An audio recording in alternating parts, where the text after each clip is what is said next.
saw you just scrambling to the aircraft. Take us through that process and what that feels like as a pilot when you get that call, you have to drop everything and you have to go. Yeah, well, first of all, so as soon as the call comes through different means, there's going to be a buzzer or a siren that will get us running. As soon as you hear that, the adrenaline gets spiked, straight away, because you just go into the scramble mode. Adrenaline goes up, and instantly you're just going back to your training. So luckily this is our core skill, so we make sure that we do it as a priority, especially with it being our UK #1 priority to patrol the airspace, our UK airspace, and we're doing the same thing out here. So this really is our bread and butter, which means that we do train it a lot, which means that we just go back to our training mindset and get that aircraft started as quick as possible. And of course the training kicks in when there is a real situation, as there was just a few weeks ago. Can you tell me about that? We had a live scramble just at the beginning of Operation Biloxi, and for us, it was excellent to see how the team came together, and we managed to achieve it and well within our readiness state, so the time that we are approved by NATO to get airborne, so that we can be a viable quick reaction alert force out here. So we did a great job because we were only within days of setting up our operation out here. So with that, getting airborne, straight away we were talked onto by our command and control, the Romanians out here, to tell us exactly where that threat aircraft was. It was coming towards our airspace, so we needed to make sure we got the radar in there and we had full situational awareness of where that aircraft was, so that we could make sure that it didn't come into the airspace.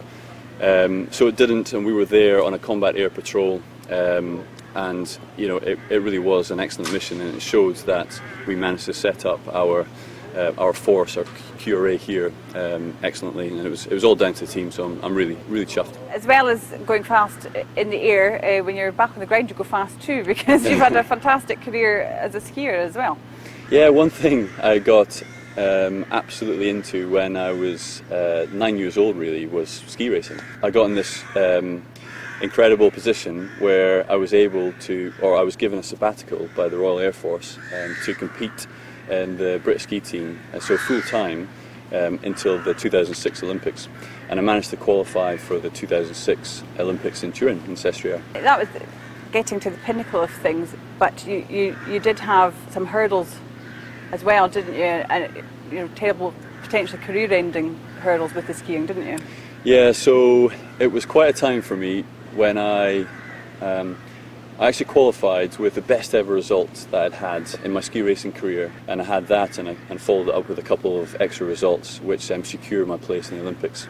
But of course, sod's law, about 1 week later, flying back to then race an international race in Germany, and I fell on my side. So it was really a classic ski racing accident, really icy, fell on my side, hyperextended my leg and twisted at the same time, which meant that my femur punched into my tibial plateau, so really the top of my shin bone was crushed from my femur.